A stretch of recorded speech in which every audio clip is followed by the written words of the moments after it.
Hi, I'm so pleased to welcome Maura, Smale and Mariana Regalado as our Enlightenment keynote presenters. They've spent over a decade studying how, where, and when Cuny students and faculty use educational technology. And in their presentation, they'll share some of their findings. This isn't a typical keynote, though. When we invited Mariana and Maura, we asked if they could make their presentation interactive and fun, an Enlightenment keynote, and they agreed. After they share the results of their research, they're planning to lead everyone in a Envisioning game to create ideal academic technology landscapes and strategies. So without further ado, welcome to the stage, Mariana and Maura. Thanks, Kate. So we have a PDF of our slides to upload. Kate, I'm trying to remember how we said we would do that. Let me see if I can. Let's see. At the bottom of your screen, you should see a present to audience button. Got it. Yes. Got it.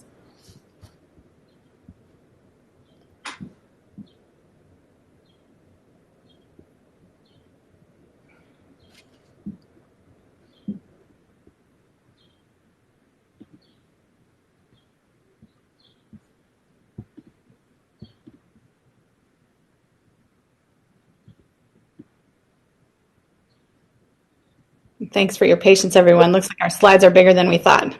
Okay. But I like all of the reaction emojis.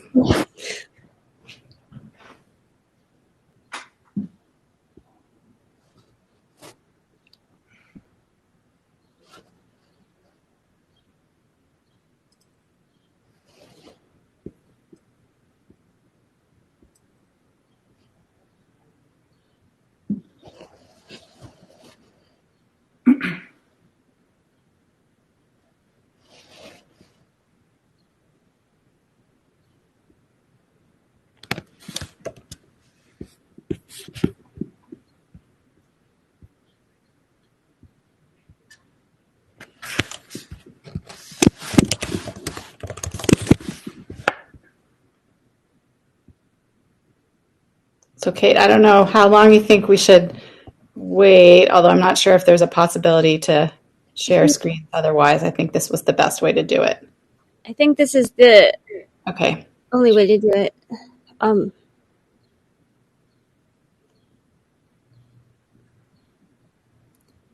If we could, I think we could start the conversation if you could send it to me by email, and then I'll share it from my end.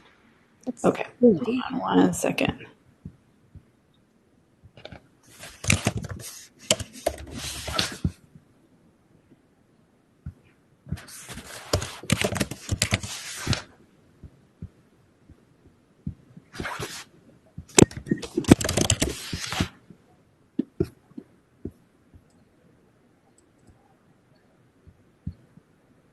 Okay, Carlos, the email is sent to you. So I can start and we'll catch up with the slides. Actually, probably it'll be the slides that are a little further down from the first couple that are the slides that have the most fun things to look at. So we'd like to start off with just thanking everyone. Thanks to Kate and Carlos and everyone who's organized this showcase today. We're really delighted to be here. We also have, you'll see on our first slide, we also like always to thank everyone who's made the research that we do possible. So from the students and faculty that we've interviewed to our research assistants and to our fellowship leaves and other research leaves that we've had as well. So we'll show a slide that lists the research that we've done so far. Some of you have probably heard us talk about this, before. Like you, we're really interested in how we can help our students be successful in college and when they graduate. We are library faculty. We've been researching the Cuny student experience for just about 12 years now. And as Kate mentioned, we're interested in when, where, and how Cuny undergraduates are doing their academic work. We've, at this point, interviewed and surveyed over 1,000 students and over 130 faculty at 6 Cuny colleges. And those colleges include our home institutions of City Tech and Brooklyn College, as well as Bronx Community College, BMCC, City College, and Hunter College. And we have a little outline of the research we've done with also a link to our research website, so we can share that with you if you're interested to learn more. So in our research, we've really heard directly from students about their experiences using a wide range of digital technology in support of their coursework. We've also heard from students, and we heard from you in the survey, the poll that you took today. Thanks so much. Oh, great. Thanks, Carlos. So right now we are on slide maybe 3. I guess you'll have to move the slides, Carlos, I guess. Thank you. Right, so there's our research. Terrific. Next slide, please. Excellent. So we've also heard from students about the barriers that they've had with using digital technology. It can sometimes prevent them from doing their academic work. And again, these are some of the, you also shared some barriers in the poll that we asked you to complete as well. And these barriers take many forms. Next slide, please.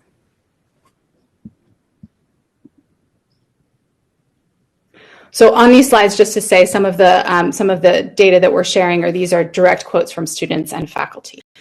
So as we all know, before March 2020, most Cuny students who were taking online courses were not distance learning students. They were taking their hybrid and online courses in conjunction with their in-person classes.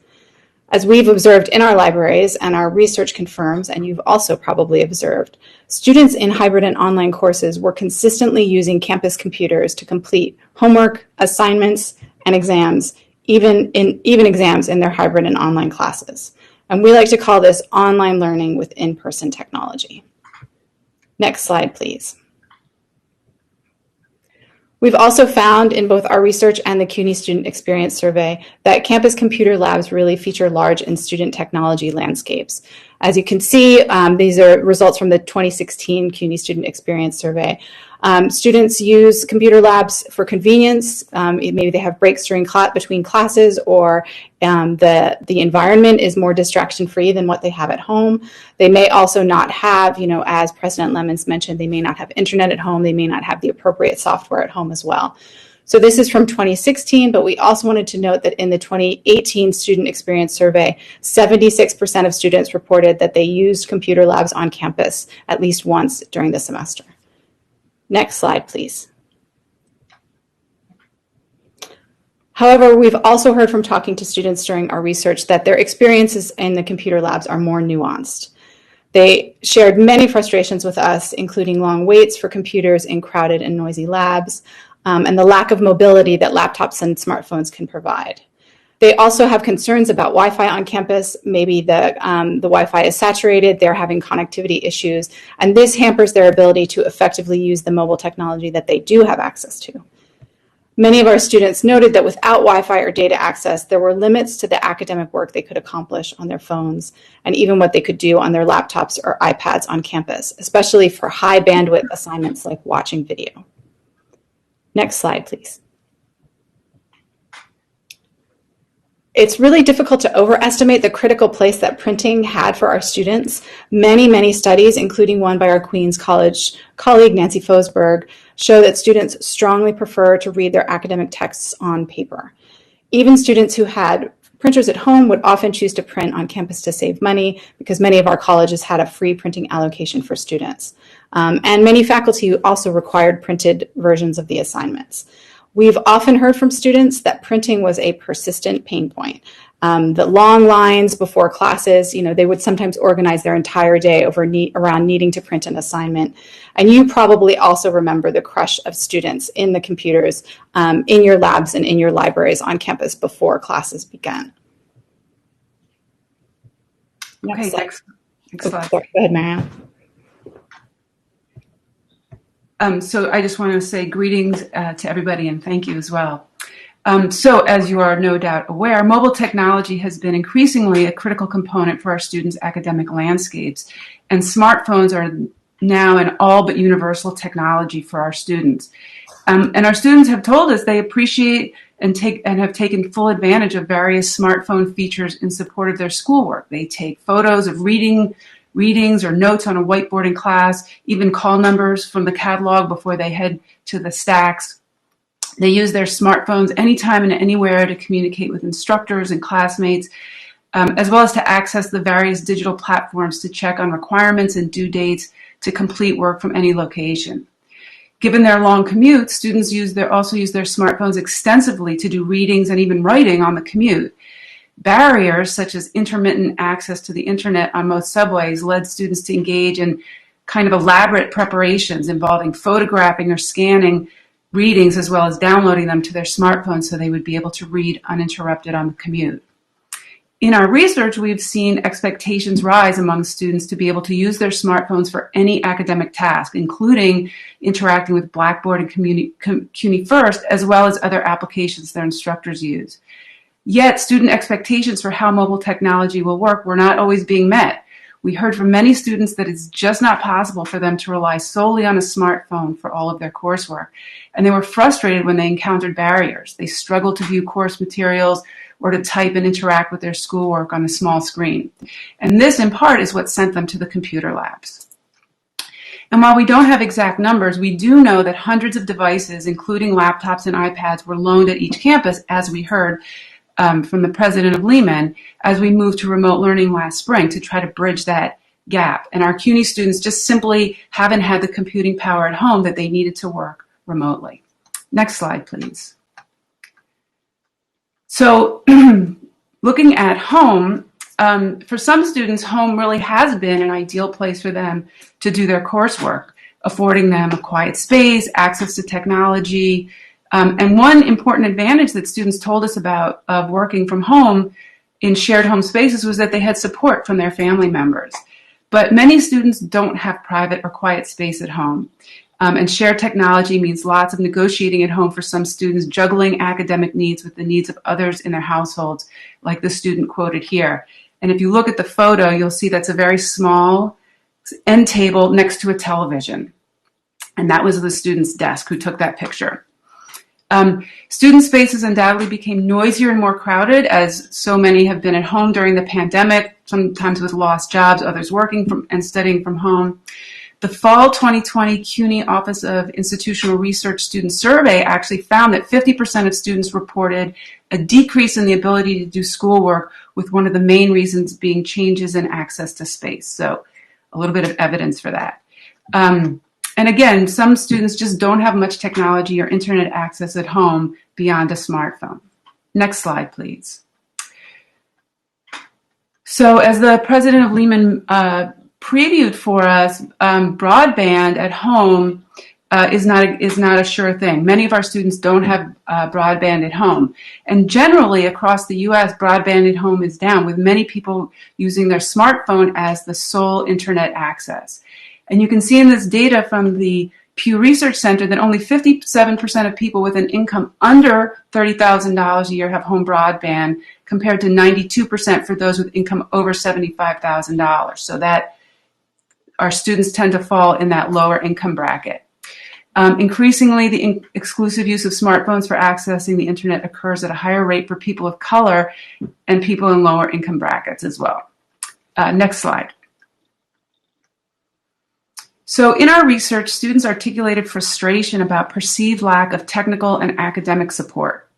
And in particular, they noted a lack of technical support for online learning outside of business hours or the regular academic calendar. This quote from a student is about writing, but it speaks to the And a commonly reported student frustration we heard was the inflexibility of deadlines in Blackboard, which may not allow for late submissions, and their inability to get help with Blackboard issues later in the evenings. Students have also told us that the latency inherent in email especially frustrates them when they have a question or are struggling with technology. Since the pandemic, student need for both technical and academic support has likely remained very high. How have they managed with limited hours of availability compared to any time online access? That fall 2020 student survey showed low use of support services. So there's a disconnect there in what students can access and what they are accessing. How has online teaching changed or improved over the last year? And how have students and faculty found ways to connect and engage? Next slide, please. So students often mention to us challenges they encountered when using Blackboard and occasionally other systems. Their perception of Blackboard's poor usability is a primary concern. They mentioned cluttered design, clunky interface, especially from a smartphone. We have also heard expectations from both students and faculty for educational technology to perform as well as and in similar ways to technology they used in other settings. For example, commonly available commercial internet applications they use for banking, as this example gives, shopping, and social media. Next, please. Faculty told us that they sometimes struggle to effectively curate the technology environment for their hybrid and online courses within the constraints of the technologies available through the university and on the open web, including the problem of overwhelming students with too many options. Some faculty members acknowledged that technology could be a barrier for students in completing their hybrid and online coursework. And as these quotes suggest, faculty were aware that CUNY students may have inconsistent access to technology or internet off campus. Next slide, please. Finally, data privacy is critical to consider as the university invests more resources into online learning and student success, including the acquisition of educational applications and platforms for student and faculty use. Our research has found that students trust their institutions, they see value in data gathering to inform service improvement, but at the same time, they want to be informed of the scope of data captured, preferably through active consent, often stated as opt-in. As educators, we have a responsibility to provide students with opportunities for critical thinking about what we're doing with their data, especially data that is collected by systems that we license from third-party vendors or that is stored outside the university servers. And this responsibility is especially important since the pandemic, as required use of educational technologies has increased dramatically, often with no additional consent obtained from students or faculty or staff. So we hope that hearing the students' voices from our research inspires you. And now we are going to engage in an activity to think about envisioning educational technology going forward. Next slide. Great. So now we're going to break you into groups so that we can play a game. So we have a game that we are calling Edtech Craft, mostly because we really wanted to use the Minecraft font, which was really fun that Mariana found. So we'll spend the rest of our time together playing a game. This is a visioning game that will help players create ideal academic technology landscapes and strategies. Next slide, please.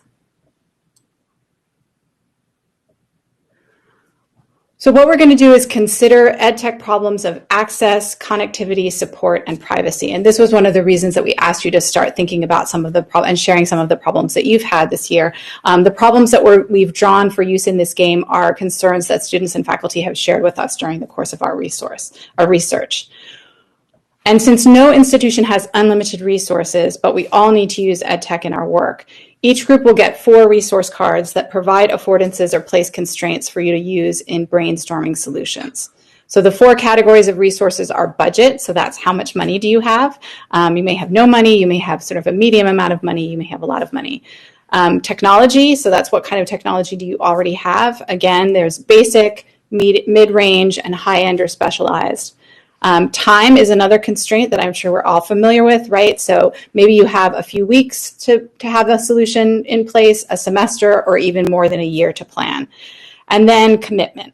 So how much buy-in or approval do you have from the folks that you're working with who are going to help you deploy this technology? Do you have not very much, sort of again in the middle, or a high level of approval? Next slide, please. So here's how the game works. You'll all work in small groups at the virtual table. So when we start the game, you'll go back to the tables that you were at before the session, or you can join a table. And each group is going to get 1 educational technology problem and a set of resources to use to solve it. So the 4 different resources. We'll spend 15 minutes, maybe closer to 10 minutes because we're running a little overtime, in the small groups. And we ask you in those groups to brainstorm ideas for a better EdTech future within the constraints of the resources that you have. And each group will record their ideas on a shared Google Doc. So I'm not sure if everybody can click the link from this presentation, but I will also paste the link in the chat multiple times. And then after 15 minutes, we will come back together, and we probably will only have a chance for maybe 1 or 2 groups to just report back and share out on some of the ideas that you've brainstormed. Next slide, please. Oh, that's a report back. Sorry, Carlos, I'm sorry. Can you go back to the previous slide? Thank you. So we're going to ask you to go back to your table, to be sent back to your tables now. I've pasted the link in the chat that has each doc for each table, so you will see the different numbers of tables that you're in. Mariana and I will try to circulate to the tables if we can. We'll also be monitoring the chat, so once you get to your tables, you will have a table chat, but you will also always have access to the full group chat here. So we'll be monitoring the chat if you have any questions or any concerns. And the links to each of the individual table docs are within this Google Doc that I just pasted into the chat. Okay. So we'll see you in about maybe 10 minutes. For me, And was able to time to do some EdTech brainstorming. I know that it was a little bit clunky getting out and back, so I thank everybody for your patience. Looking at the back end on Google Docs, it looks like there were at least like 7 or 8 active groups, so that's perfect.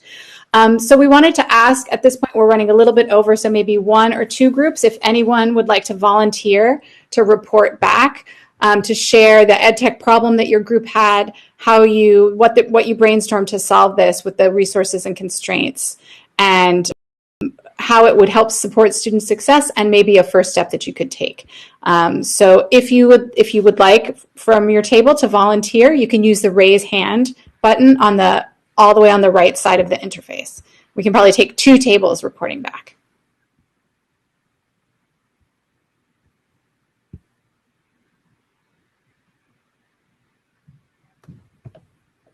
We know we have some brave volunteers. So I know. I want to say it looked like table 6, table 8, table 5, table 7, table 4, table 3, table 15. Any of you want to just share out for a minute or 2?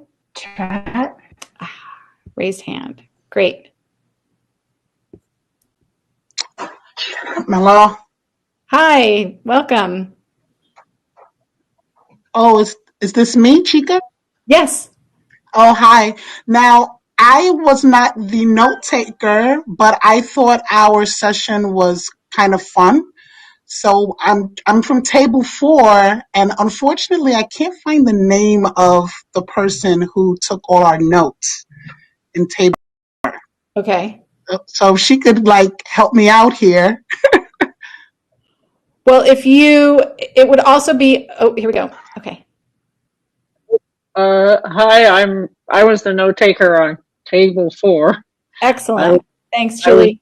I was just trying to help out. I wasn't trying to supplant some Chica, but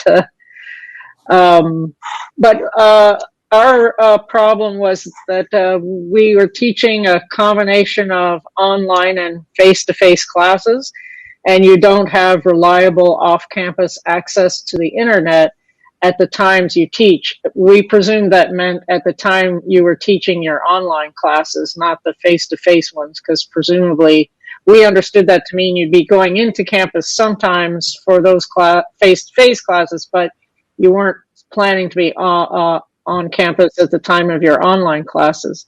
Right. So we had quite a bit of time, though not much money in terms of our resources, and mid-range in terms of commitment and technology. So, one option, of course, would be to go to campus for the online courses, though that seems to be closed off. We also talked about applying to get a grant, perhaps to buy an iPad, Wi-Fi, or another option was to record lectures for students to watch whenever they wanted to, jot down questions for the professor, and then you could use low tech, your cell phone, for the online class meetings, because all you were going to do was just have a discussion with the students. So that seemed to be the option we preferred. We thought it supported student learning, so it would support student success, increased opportunity for direct student feedback, that flipped classroom idea, and also give students more flexibility in terms of their own learning, because they can watch the videos at any time. And there are numbers. We had a lot of time in terms of our resources. You could use the technology on campus to create the class recordings. And then we talked about wanting to make sure that any students with disabilities in the class would be able to access the recordings in terms of closed captioning. Make sure your department is okay with the flipped classroom idea. And finally, make sure students are aware early of what the format will be and include a description of that format in the syllabus. Great. Thank you, Julie. And thanks everyone who was at table 4. It's always tricky to have no budget, right? But sometimes time can make it. So it seems like you made the best of the constraints that you had. So thank you so much. Thank you, Chica. We maybe have time for one more group, if one more group wants to just quickly report back on how it went at their table.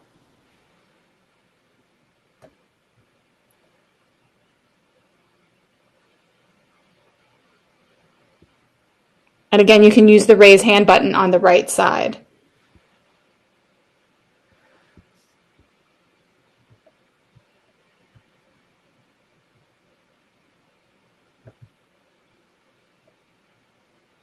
Okay, someone has raised their hand.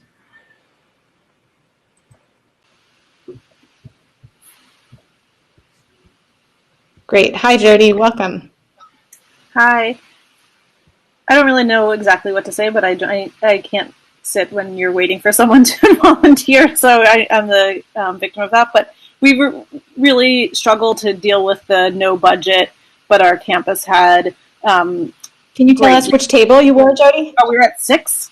Sorry. Okay. And I think that we were wondering, like, could we appeal to the city for additional technology for our students? Could we use technology that our very flush campus might have, like laptop carts and whatnot, to distribute technology to students? And I think also really puzzled over how we were conceiving of a combination of in-person and online courses that students were going to be taking. And I think, were those 2 separate groups, or how combined were they? And so just some of the things that I think we're practically thinking about for the fall as well. And thought about how, doing more video capture, or asking students to do video capture in the semester that we had to gear up for it, for that transition. Great. Thanks, Jody. And yeah, if you'd like to follow along with table 6, you can link to it from there as well. Thanks, Jody. So we don't want to go too much more time, so we'll just now say thank you so much, everyone. Thank you for your willingness to do this kind of experimental gameplay with us this morning in this format. We had really hoped to be able to do this in person with you at tables, but we're really glad that we were here today. We can take any questions that you have too, and we'll share again the links to the brainstorming docs with the organizers that they can post on the website so that you can come back and look to this later as well. Carlos, can you just do the next slide?